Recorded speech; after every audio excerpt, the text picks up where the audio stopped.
seriously, it's a hole called Jill's voice.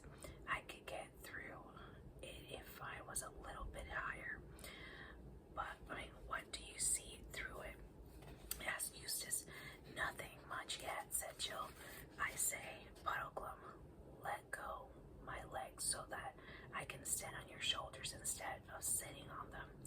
I can steady myself all right against the edge. They could hear her moving, and then much more of her came into sight against the greenness of the opening. In fact, all of her down to the waist. I say, began Jill, but suddenly broke off with a cry. Not a sharp cry. It sounded more as if her mouth had been muffled up or had something pushed into it. After that, she found her voice and seemed to be shouting out as loud as she could, but they couldn't hear the words. Two things that then happened. At the same moment, the patch of light was completely blocked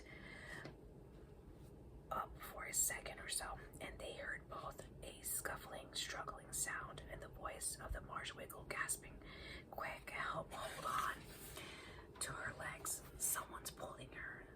There, no, here, too late." The opening and the cold light which filled it were now perfectly clear again. Jill had vanished. Jill, Jill, they shouted frantically, but there was no answer. "Why the dickens couldn't you have held her feet?" said Eustace. "I don't know," groaned Puddleglum. "Born to be a misfit, I shouldn't wonder. Fated to be Pole's death, just as I was fated to eat. Talking stat at Harfang. Not that it isn't my own fault as well, of course. This is the greatest shame and sorrow that could have fallen on us," said the prince. "We have sent a brave lady into the hands of enemies and stayed behind in safety. Don't paint it too black, sir," said Puddleglum. "We're not very safe except for death by starvation in this hole. I wonder, am I small enough to get through where Jill did?" said Eustace. What had really happened to Jill was this. As soon as she got her head out of the hole, she found that she was looking down as if it from an upstairs window, not up as if through a trapdoor.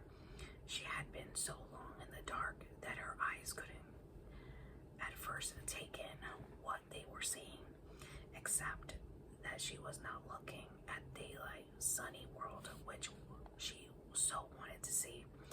The air seemed to be deadly cold, and the light was pale and blue.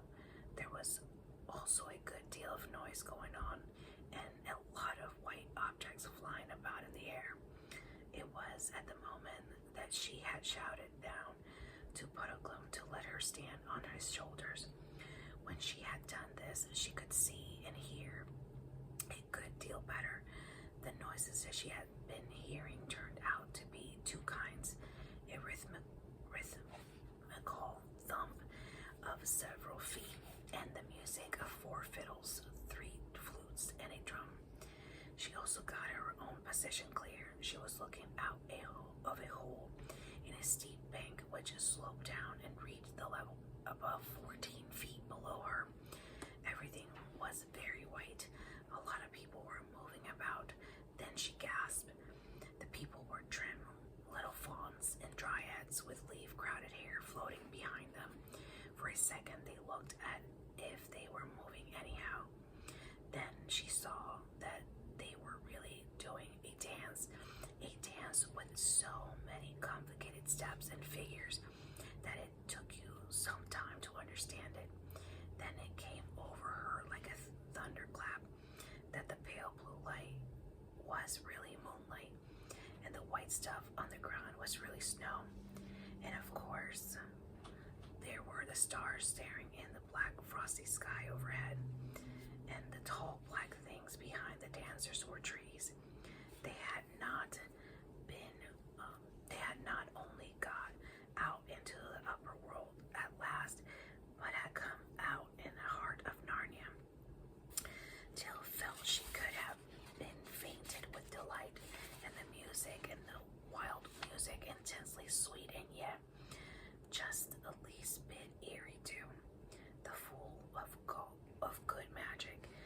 as the witch's thrumming had been full of bad magic, made her feel it all the more. All this takes a long time to tell, but of course, it took a very short time to see. Jill turned almost at once to shout down to the others, "I say, it's all right. We're out and we're home." But the reason she never got further than "I say" was this. Circling around and around the dancers was a ring of dwarves, all dressed in their finest clothes, mostly scarlet and fur-lined hoods and golden tassels, with big furry top boots. As they circled around, they were all diligently throwing snowballs. Those were the white things that Jill had seen flying through the air. They weren't throwing them at the dancers as silly boys might have been doing in England. They were throwing them through the dance in such perfect time, with the music and with such perfect aim, that if all the dancers were in exactly the right places at the exactly right moments, none of would hit them. This is called the Great Snow Dance, and it is done every year in Narnia on the first moonlight when there is snow on the ground. Of course, it is kind of a game as well as a dance, because every now and then some dancer will be at least a little bit wrong and get a snowball in the face, and then everyone laughs. But a good team of dancers, dwarfs, and musicians will keep it up for hours without a single hit. On the fine nights when the cold and the drum taps and the pudding and the owls and the moonlight have got into their wild woodland blood and made it even wilder, they will dance till daybreak. I wish you could see it for yourselves. What had stopped Jill when she got as far as they say of "I say" was, of course, simply a fine big snowball that came sailing through the dance from the a dwarf on the far side and got her fair square in her mouth. She said, in the least mind, 20 snowballs would not have damped her spirits at that moment. But however happy you are feeling, you can't talk with your mouth full of snow. And even after considerable spluttering, they could speak again. She quite forgot in her excitement that the others down in the darkness behind her still didn't know the good news. She simply leaned as far out as the hole as she could and yelled to the dancers, "Help! Help! We're buried in here, in the hill. Come and dig us out." The Narnians, who had not even noticed the little hole in the hillside, were of course very surprised and looked about in several wrong directions before they found out where the voice was coming from. But when they caught sight of Jill, they all came running towards her, and as many as could scramble up the bank, and a dozen or more hands were stretched out to help her, and Jill caught hold of them and thus got out of the hole and came slithering down the bank head first, and then picked herself up and said, "Oh, do go and dig the others out. There are 3 others beside the horses, and one of them is Prince Brilliant." She was already in the middle of the crowd when she said this, for besides the dancers, all sorts of people who had been watching the dance and whom she had not seen at first came running up. Squirrels came out of the trees in showers, and so did owls. Hedgehogs came waddling as fast as their short legs could carry them. Bears and badgers followed at a slower pace. A great panther, twitching its tail in excitement, was the last to join the party. But as soon as they understood what Jill was saying, they all became active. "Pick the shovel, boys, pick the shovels for our tools." They had dwarves and dashed away into the wood at the top speed. "Wake up some holes there, the chaps, for digging. They're quite as good as dwarves," said the voice. What was that she said about Prince Brilliant?" said another. "Hush," said the panther. "The poor child's crazed, and no wonder.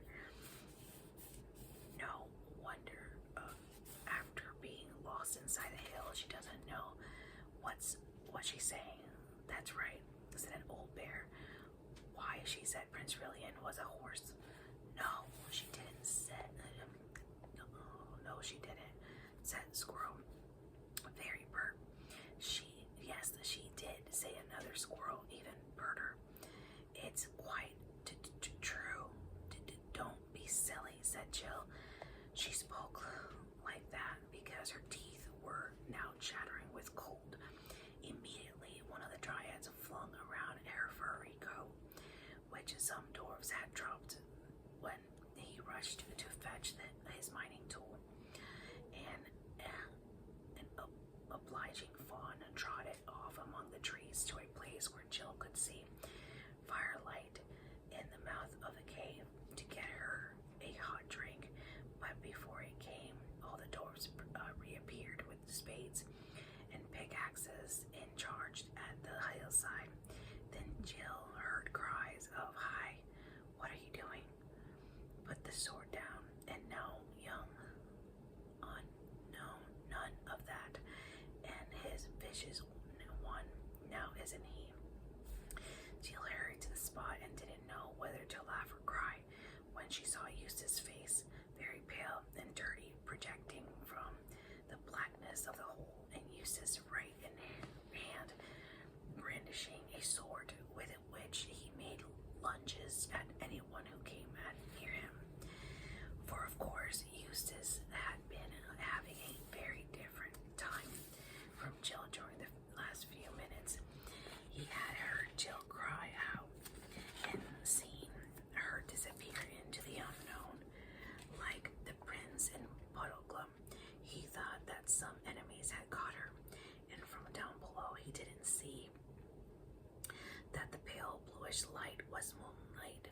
He thought the hole would lead only into the other cave, led by some ghostly phosphorescences, and filled with goodness knows that what evil creatures of the underworld, so that when he had persuaded Puddleglum to give him a leg up and drawn his sword and poked out his head, he had really been doing a brave thing. The others would have done it first if they could, but the hole was too small for them to climb through. Eustace was a little bigger and a lot of clumsier than Jill, so that when he looked out, he bumped his head against the top of the hole and brought a small avalanche of snow down in his face.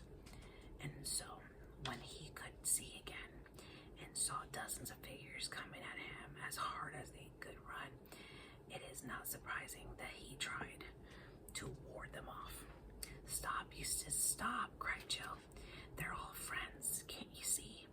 We've come up in Narnia, everything's all right." Then Eustace did see and apologized to the dwarves, and the dwarves said not to mention it. A dozen of thick, hairy, dwarfish hands helped him out, just as they had helped Jill out a few minutes before. Then Jill scrambled up the bank and put her head in the dark opening and shouted the good news into the prisoners. As she turned away, she heard Puddleglum mutter, "Ah, poor Bull, it's been too much for her." This last bit turned to her head. "I shouldn't wonder. She's beginning to see things." Jill rejoined Eustace, and they shook one another by both hands and took a great deep breath of the free midnight air. And a warm cloak was brought to Eustace, and hot drinks for both. While they were sipping it, the dwarfs had already gone.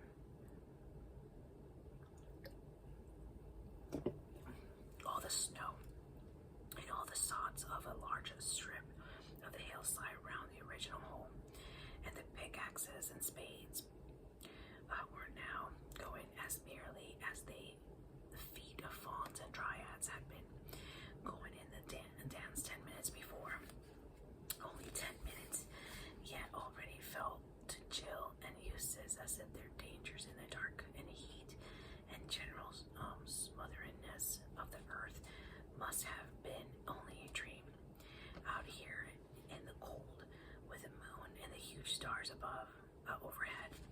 Narnian stars are nearer than stars in our world, and with kind, merry faces all around them. One couldn't quite believe in Underland. Before they had finished their hot drinks, a dozen or so moles, newly waked and still very sleepy and not well pleased, had arrived. But as soon as they understood what it was all about, they joined in with a will. Even the fawns made themselves useful by carrying away the earth in little barrels, and the squirrels danced and leaped to and fro in great excitement, though Jill never found out exactly what they thought they were doing. The bears and owls contented themselves with giving advice and keep on asking the children if they would like to come into the cave.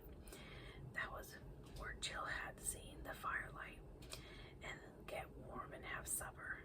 But the children couldn't bear to go without seeing their friends set free. No one in our world can work at a job of that sort as dwarves and talking moles work in Narnia. But then, of course, moles and dwarves don't look on it as work. They like digging. It was therefore not really long before they had opened the black chasm in the hillside and out from the blackness into the moonlight. This would have been rather dreadful if one had known who they were. Came first the long, leggy, stipple-hated figure of the Marshwiggle, and then leading two great horses, Rillian the prince himself. As Puddleglum appeared, shouts broke out on every side. Why, it's a Wiggle! Why, it's old Puddleglum! Old Puddleglum from the eastern marshes. Whatever have you been doing, Puddleglum? There's been search parties out for you. The Lord Trumpkin has been putting up notices. There's reward offered. But all this died away, all in one moment, into dead silence, as quickly as the noises dies away in a rowdy dormitory. And the headmaster opened the door, for now they saw the prince. No one doubted for a moment who he was. There was plenty of beasts and dryads and dwarves and fauns who remembered him from the days before his enchanting. There were some old ones who could just remember how his father, King Caspian, had looked when he was a young man, and saw the likeness, but I think they would have known him anyway. Pale though he was from long imprisonment in the deep lands, dressed in black, dusty, disheveled, and weary, there was something in his face, an air which no one could mistake.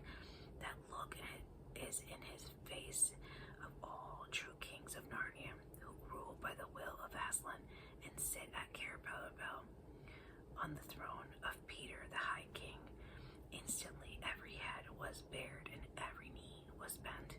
A moment later, such cheering and shouting, such jumps and reels of joy, such handshakings and kissing and embracing of everybody by everybody else broke out, that the tears came into Jill's eyes. Their quest had been worth all the pains it cost. Please, your highness, said the oldest of the dwarves, there is some attempt at a supper in the cave yonder, prepared against the ending of the snow dance.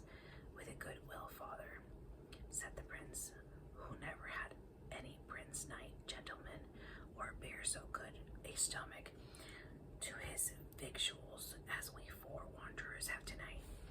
The whole crowd began to move away through the trees towards the cave. Jill heard Puddleglum saying to those who pressed around him, No, my story can wait. Nothing worth talking about has happened to me. I want to hear the news. Don't try breaking it to me gently, for I'd rather have it all at once. Has the king been shipwrecked? Any forest fires? No. Wars on the Calormen border, or a few dragons? I shouldn't wonder. And all the creatures laughed aloud and said, Isn't that just like a marsh wiggle? The two children were nearly dropping with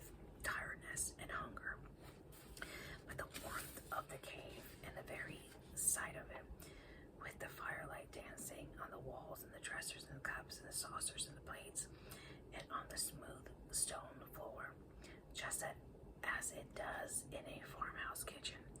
Revive them a little, all the same.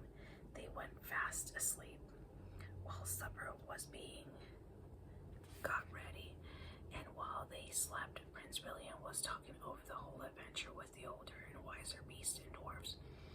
And now they all saw what it meant, how a wicked witch, doubtless the same kind as the White Witch who brought the great winter of Narnia long ago, had contrived the whole thing, first killing Rilian's mother and enchanting Rilian himself. And they saw how she had dug right under Narnia and was going to break out and rule it through Rilian, and how he had never dreamed that the country of which she would make him king in the name, but really her slave, was his own country. And from the children's part of the story, they saw how she was a league in friendship with the dangerous giants of Harfang. And the lesson of it all is, Your Highness, said the oldest dwarf, that those northern witches always mean the same thing, but in every age they have a different plan for getting it. Okay, now we're going into the end, chapter 16, Healing of Harms. When Jill woke the next morning, she found herself in a cave.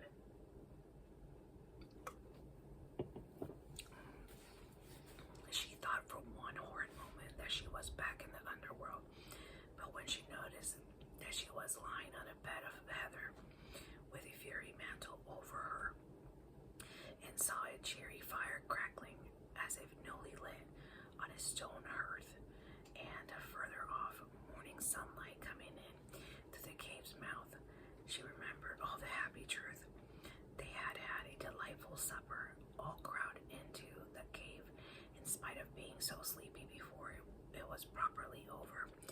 She had a vague impression of the dwarfs crowding round the fire with frying pans rather bigger than themselves, and the hissing and the delicious smell of sausages, and more and more and more sausages, and not breaded sausages half full of bread and soya bean either, but real meaty spicy ones, fat and piping hot, and burst and just the tiniest bit burnt, and great mugs and frothy chocolate, and roast potatoes and roast chestnuts and baked apples with raisins stuck in where the cores had been, and then ices just to freshen it up after all the hot things. Jill sat up and looked round. Puddleglum and Eustace were lying not far away, both fast asleep. Hi, you two, shouted Jill in a loud voice. Aren't you ever going to get up? Shoo, shoo, said a sleepy voice somewhere above her. Time to be settling down. Have a good snooze. Don't make a to-do. To who? Quiet to believe, said Jill, glancing up at the white bundle of fluffy feathers, which was perched on top of the grandfather clock on one corner of the cave. I do believe it's Glimfeather. True, true, whirred the owl, lifting its head out of from under its wings and opening one eye. I came with a message for the prince about two. The squirrels brought us the good news. Message for the prince. He's gone. You follow too. Good day. And the head disappeared again, as there seemed no further hope of getting any information from the owl. Jill got up and began looking around for any chance of a wash and some breakfast, but almost at once Little Fawn came trotting into the cave with a sharp click-clack of his goaty hooves on the stone floor. You've woken up at last, daughter of Eve, he said. Perhaps you'd better wake the son of Adam. You've got to be off in a few minutes, and 2 centaurs have very kindly offered to let you ride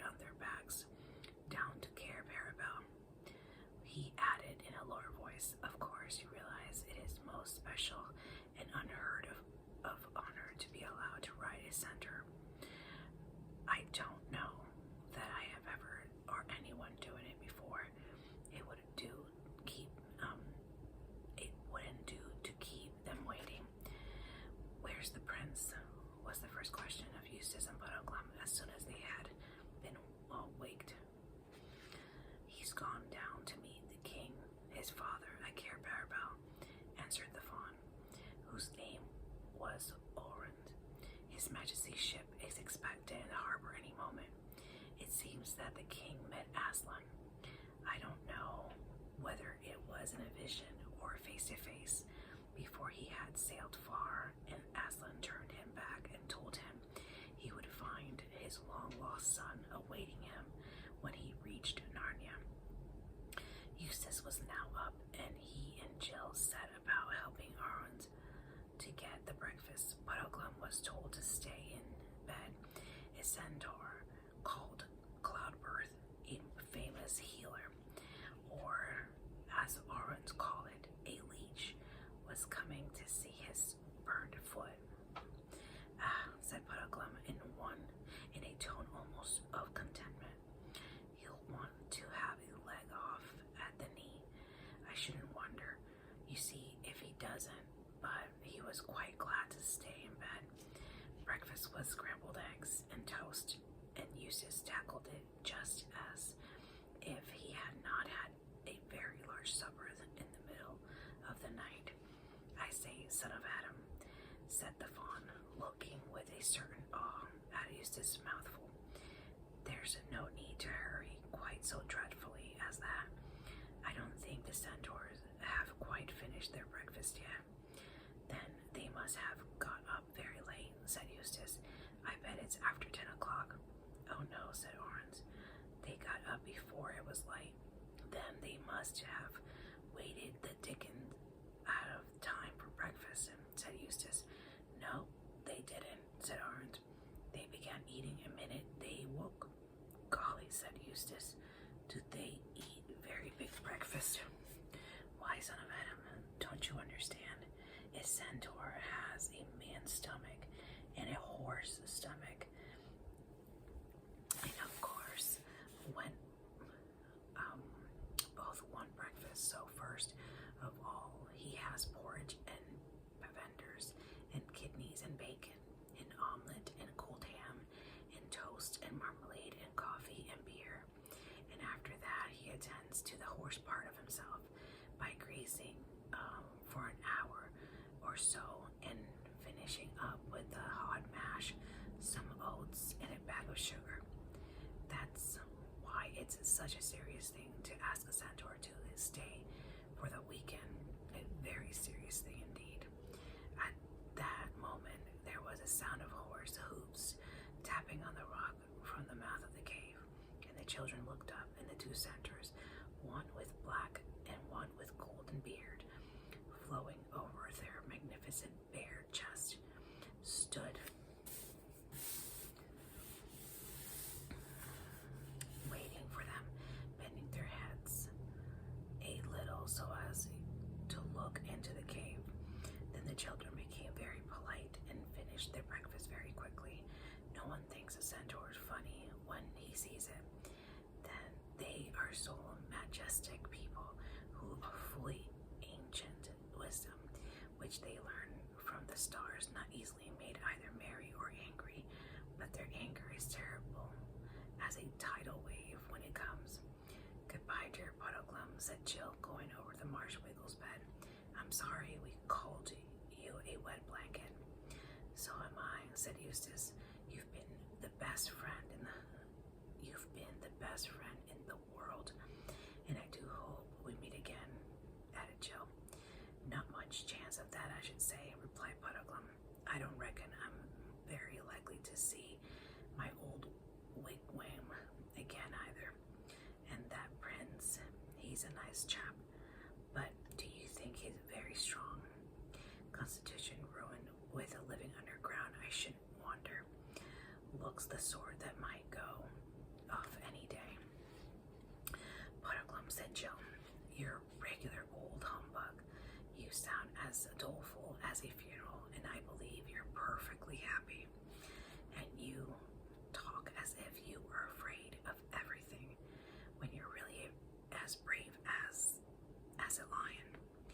Now, speaking of funerals, began Puddleglum, but Jill, who heard the centaurs tapping with their hooves behind her, surprised him very much by flinging her arms around his thin neck and kissing his muddy-looking face, while Eustace wrung his hand. Then they both rushed away to the centaurs, and the marsh wiggle, sinking back into his bed, remarked to himself, "Well, I wouldn't have dreamt of her doing that, even though I am a good-looking chap. To ride a centaur is no doubt a great honor, and except Jill and Eustace, there is probably no one alive in the world today who has had it. But it is very uncomfortable for no one who's valued his life but suggests putting his saddle on a centaur. And riding bareback is no fun, especially if, like Eustace, you have never learned to ride at all." And centaurs were very polite in a gracious, grown-up kind of way. And as they cantered through the Narnia woods, they spoke without turning their heads, telling the children about the properties of herbs and roots, the influences of the planet, and the 9 names of Aslan, with their meanings and things of that sort. However sore and jolted the 2 humans were, they would now give anything to have that journey over again, to see those glades and those slopes sparkling in the previous night's snow, to be met by rabbits and squirrels and birds that wished you good morning, to breathe again the air of Narnia and to hear the voices of the Narnian trees.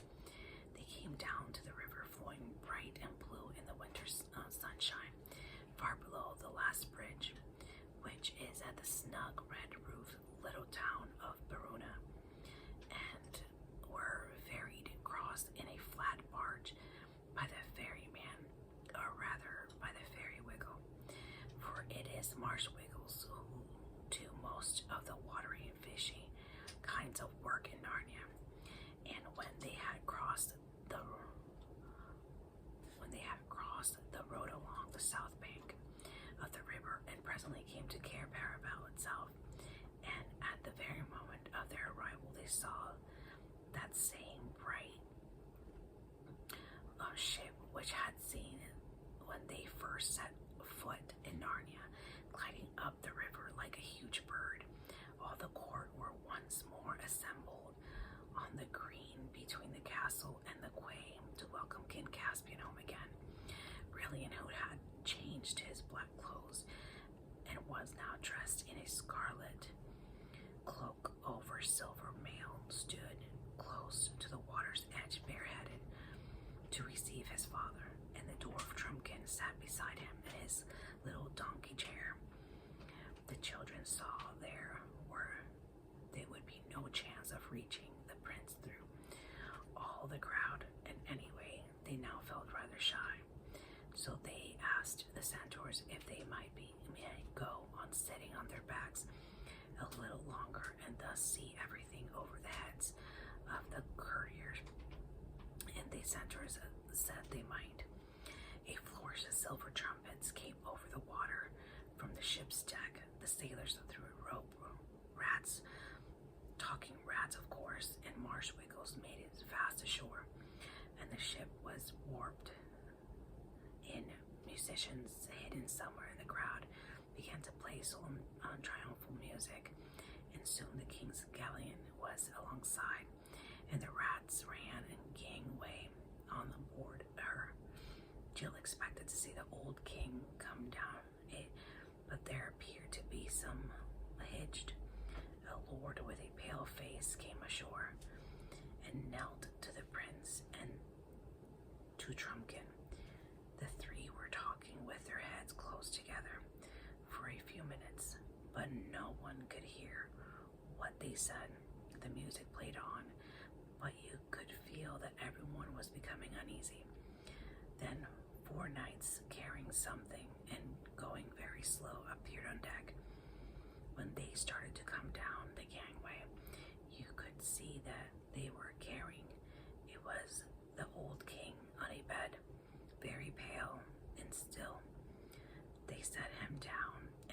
knelt beside him and embraced him.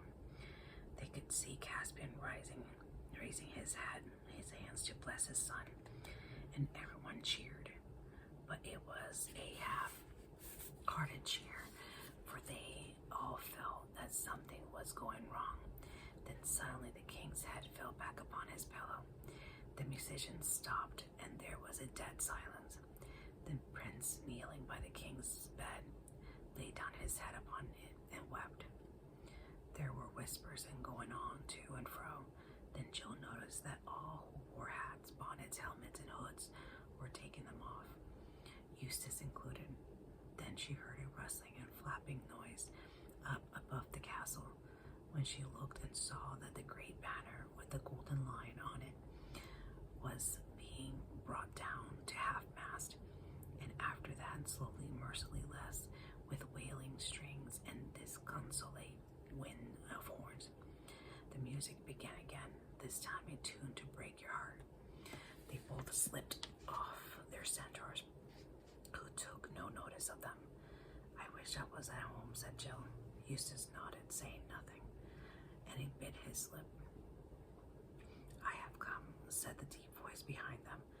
They turned and saw the lion himself, so bright and real and strong that everything else began at once to look pale and shadowy compared with him. And in less time than it takes to breathe, Jill forgot about the dead king of Narnia, and remembered only how she had made Eustace fall over the cliff, and how she had helped to muff nearly all signs, and about all the snappings and quarrelings, and she wanted to say, I'm sorry, but she could not speak. The lion drew them towards him with his eyes, and bent down and touched their pale faces with his tongue, and said, think of that no more. I will not always be scolding. You have done the work for which I sent you into Narnia. Please, Aslan, said Jill. Maybe go home now. Yes, I have come to bring you home, said Aslan. Then he opened his mouth wide and blew. But this time they had no sense of flying through the air. Instead, it seemed that they remained still, and the wild breath of Aslan blew away the ship, and the dead king, and the castle, and the snow, and the winter sky, for all these things floated off into the air like wreath of smoke, and suddenly they were standing in the great brightness of midsummer sunshine on smooth turf among mighty trees, and besides a fair, fresh stream. Then they saw that they were once more on the mountain of Aslan.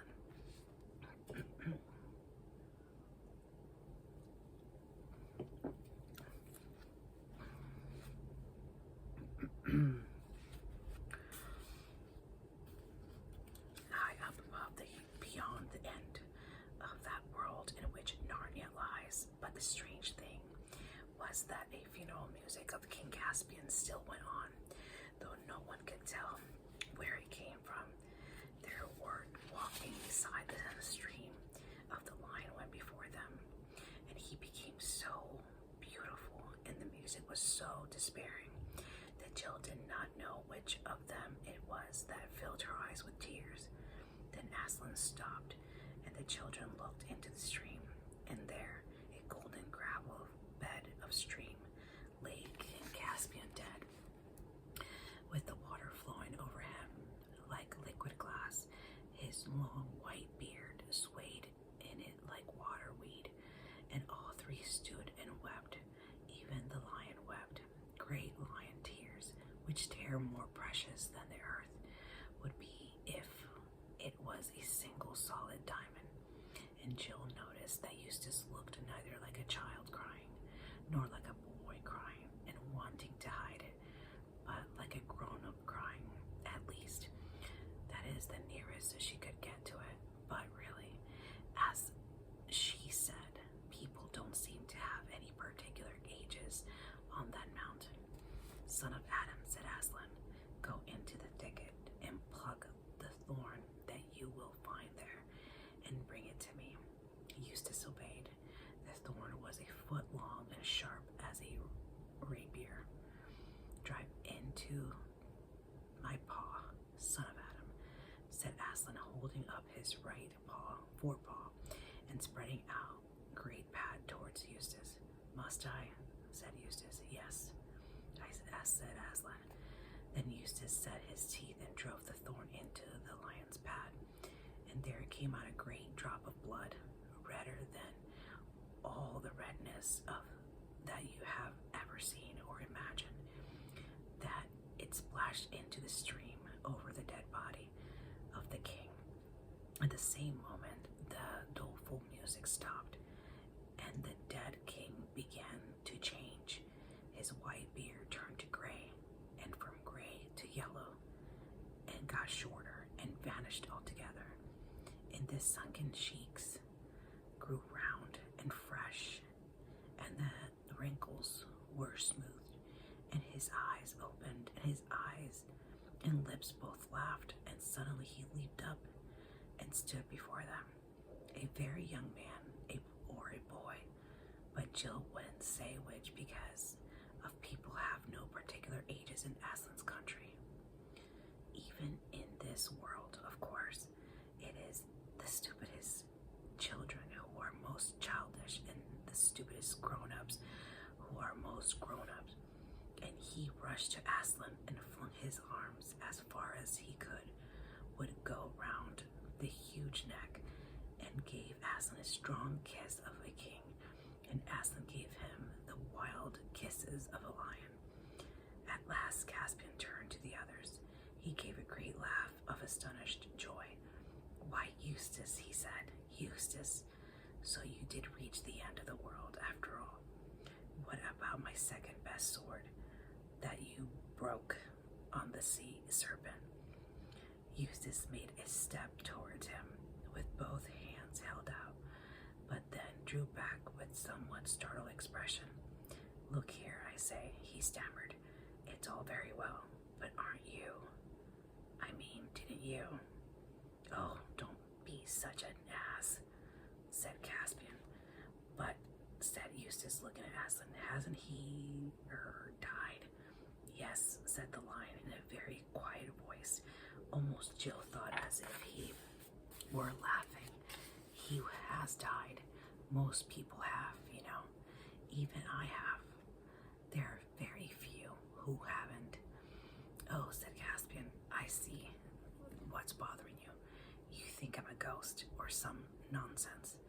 But don't you see, I would be that if I appeared in Narnia now, because I don't belong there anymore. But one can't be a ghost in one's own country. I might be a ghost if I got into your world. I don't know, but I suppose it isn't yours either. Now you're here. A great hope rose in the children's heart, but Aslan shook his shaggy head. No, my dears, he said. When you meet me here again, you will have come to stay, but not now. You must go back to your own world for a while. Sir, said Caspian, I've always wanted to have just one glimpse of their world. Is that wrong? You cannot want wrong things anymore. Now that you have died, my son, said Aslan, and you shall see their world for 5 minutes of their time. It will take no longer for you to set things right here, right there. Then Aslan explained to Caspian what Jill and Eustace were going back to, and all about Experiment House. He seemed to know it quite as well as they did. Daughter, said Aslan to Jill, pluck a switch of that bush. She did, and as soon as it was in her hand, it turned into fine, new riding crop. Now, son of Adam, draw your sword, said Aslan, but use only the flat, for it is cowards and children, not warriors, against whom I send you. Are you coming with us, Aslan? Said Jill. They shall see only my back, said Aslan. He led them rapidly through the wood, and before they had gone many paces, the wall of Experiment House appeared before them. Then Aslan roared so that the sun shook in the sky, and 30 feet of the wall fell down before them. They looked through the gap down into the school shrubbery and onto the roof of the gym, all under the same dull autumn sky which they had seen before. Their adventures began. Aslan turned to Jill and Eustace and breathed upon them and touched their foreheads with his tongue. Then he lay down amid the gap he had made in the wall and turned his golden back to England and his lordly face towards his own lands. At the same moment, Jill saw figures whom she knew only too well running up through the laurels toward them. Most of the gang were there. Adela, Pennyfeather, and Cholmondeley Major, Edith, Winterblood, Spotty Sorner, Big Bannister, and the two lonesome Garrett twins. But suddenly they stopped. Their faces changed, and all the meanness, conceit, cruelty, and sneakiness almost disappeared in one single expression of terror. For they saw the wall fall and disappeared in one single expression of terror.